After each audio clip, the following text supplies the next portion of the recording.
Hi folks, this is the video on consent and sexual assault. This corresponds roughly to chapter 17, pages 419 to 430, and page 433. You're not responsible for anything else in the chapter. Okay, let's just jump in there. Let's start with sex and consent. And the joke, what part of no don't you understand? And he says, well, how come no doesn't rhyme with two? That's the part I don't understand. But seriously, a lot of times we don't understand what consent means, and we have trouble communicating with each other when we want sex, when we don't want sex. Certainly, if you're out at a party and you're so drunk you can't walk straight, that's a tough time to communicate about whether or not you want sex. That's a tough time to even make that decision for yourself, let alone communicate it to someone else.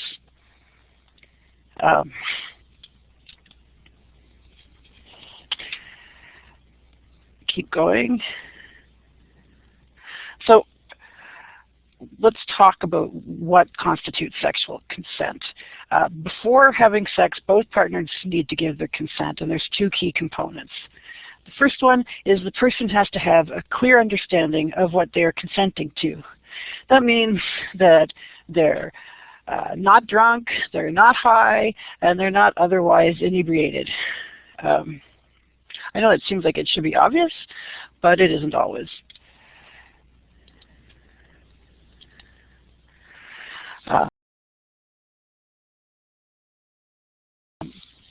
Second thing is consent must be freely given and not coerced.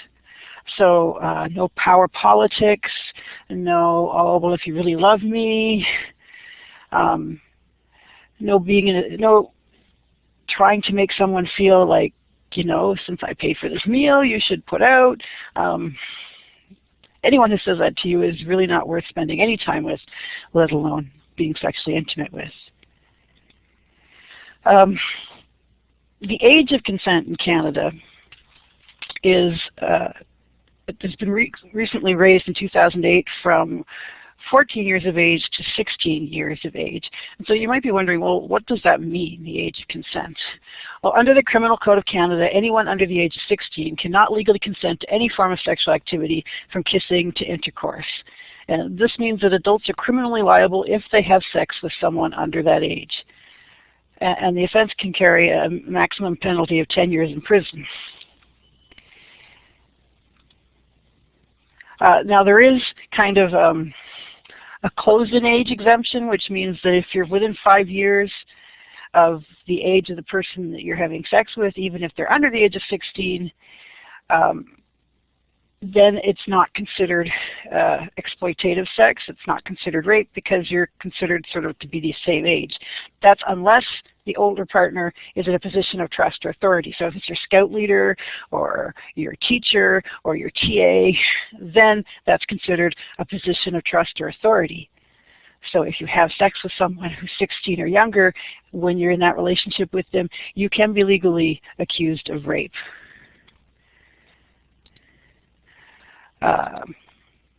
The age of protection for exploitive sexual activity, such as sexual activity involving prostitution, pornography, or a relationship of trust, is 18. The age of consent for anal sex is also 18. So that's an interesting thing to note. And just to give you a sense of where consent laws in Canada have come from, consent laws in Canada are commonly derived from the common law, the English common law, which dates back to the 1800s.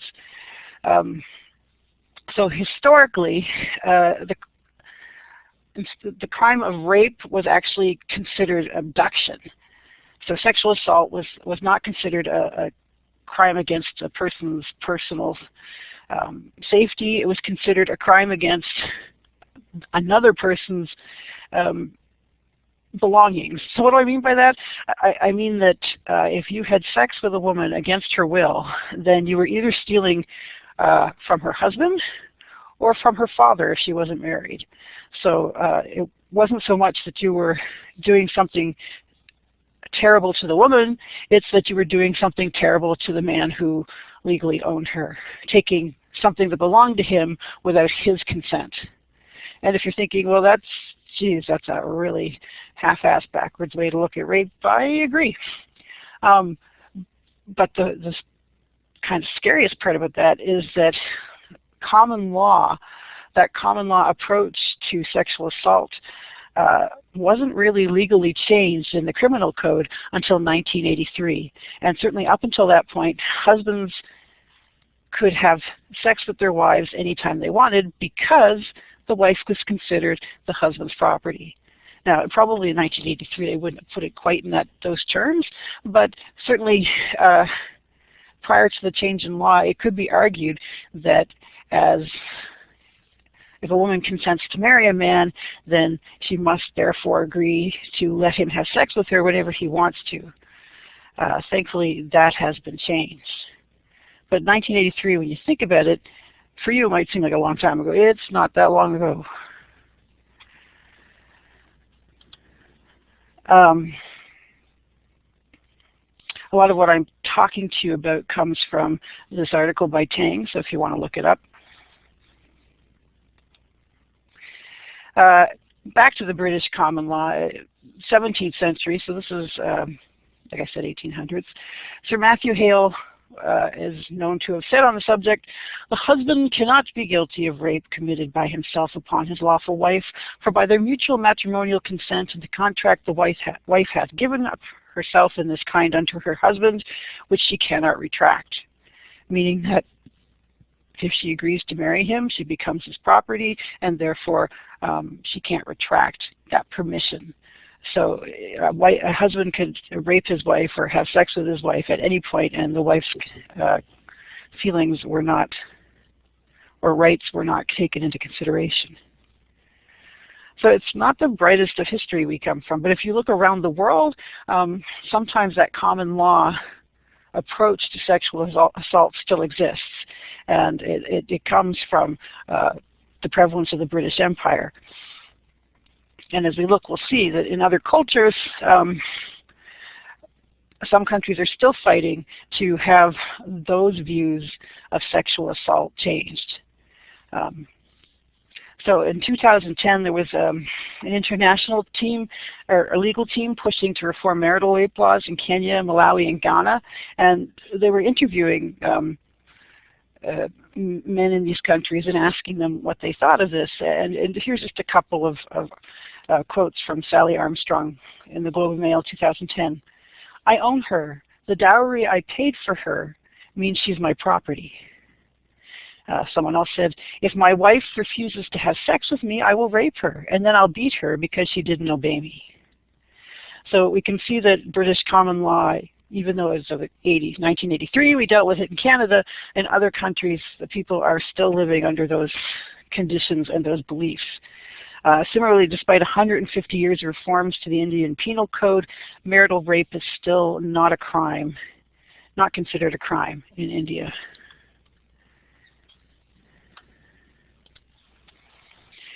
So a lot of times the messages around sexual consent can be very confusing.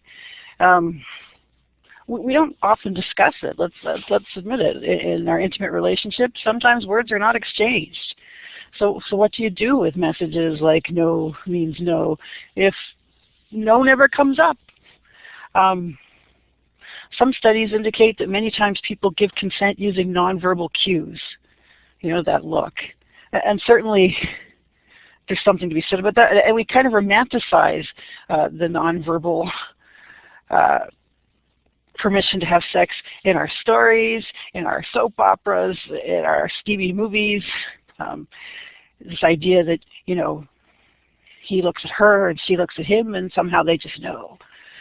And so then it really, when you start to think about, well, how do I negotiate consent in my everyday life? We really don't have clear cultural guidelines for that. And so sometimes it's a thing that you had to have thought about yourself and sent your own personal standards and rules about in order to be able to be strong about it in situations where you might not always be thinking clearly.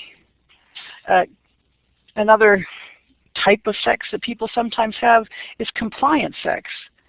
So they give consent to have sex, so there's no sexual assault going on, but they don't really want it. They're just doing it to make their partner happy, because they're bored, because they don't want to have another fight about this. And obviously that's not the optimal time or way to have sex. So you've probably heard about the No Means No campaign, which means if there's any doubt whatsoever, and especially if you're talking about sex with someone with whom you haven't been intimate before or who you don't have a history of sexual intimacy with, then No Means No can be very important, stating in actual terms. But actually there's a movement now, there's a campaign out now where it's not just good enough to say no means no, also yes means yes is important. What does that mean? Well, it means that when you're determining if someone wants to have sex with you, you look for a yes, not the absence of no. And the idea is it's ideal to only have sex with someone who really wants to have sex with you. And in fact, in California, they passed a law requiring college students to make sure they have a yes, not just the absence of a no before they have sex. And the idea is that a yes or affirmative consent requires couples to communicate and make certain both parties are on the same page.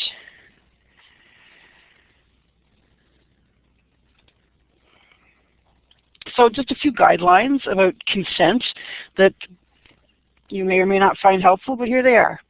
Don't have sex if you're drunk, high, or otherwise incapacitated, because the ability to say yes or no or to make intelligent choices is absent. And even though you might wake up the next morning with a hangover thinking, oh, that was so stupid, the other person might wake up thinking, oh my God, I feel so violated, and they may have all the symptoms of someone who's been raped, even though you never ever intended for it to be that way. And that's something to consider when you hook up or meet someone for the first time. Make sure that they're in their right senses. Make sure that their ability to make decisions isn't compromised, because even if you don't feel like you've been sexually assaulted, how would you feel if you made someone else feel like that? So it's something that you really need to think about. So if I can give you any words to live by, don't have sex if you're too drunk to say. If you're too drunk to drive, if you're too drunk to do anything, don't do it. Similarly, when you're going out for a night with your friends, make an agreement to leave together. You know, friends don't let friends drive drunk. Well, friends don't let friends have sex drunk either, or sex with strangers. And never assume what the other person wants. If you're unsure, talk about it. Be clear. And also know that at any point during any kind of physical intimacy, you have the right to change your mind.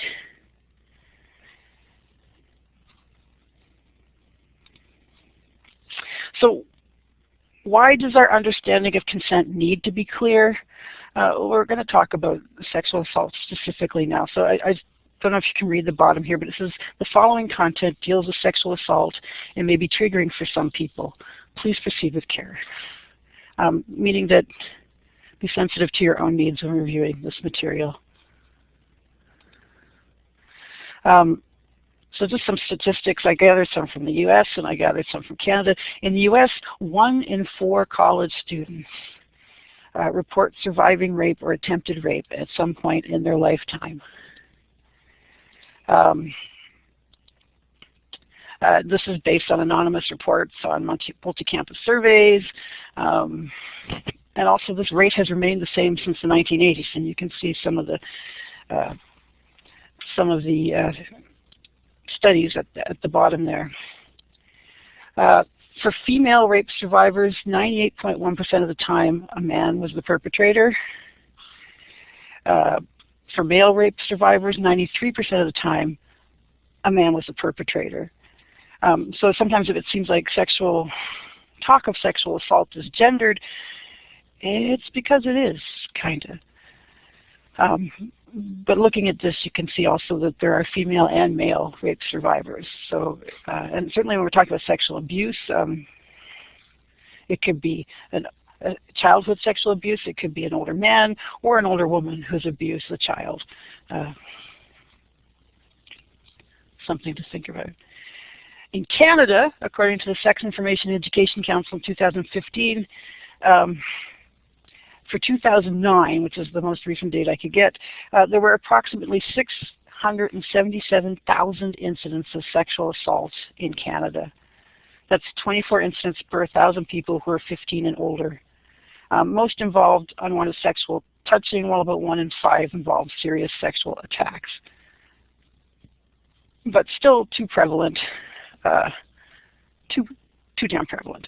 And of these, 70% of the victims were female and 87% of the perpetrators were male. Also, sexual assault is probably one of the least likely crimes to be reported to the police. In fact, research estimates about 1 in 10 sexual assaults go unreported. And when they tried to figure that out, according to the 1999 General Social Survey, there's a number of reasons for that. Here's the answers that people gave as to why they didn't report their sexual assault. So 61% of those asked said the incident was dealt with another way. 50% said it was not deemed to be important enough. Another 50% said it was considered to be a personal matter, or they didn't want the police to be involved.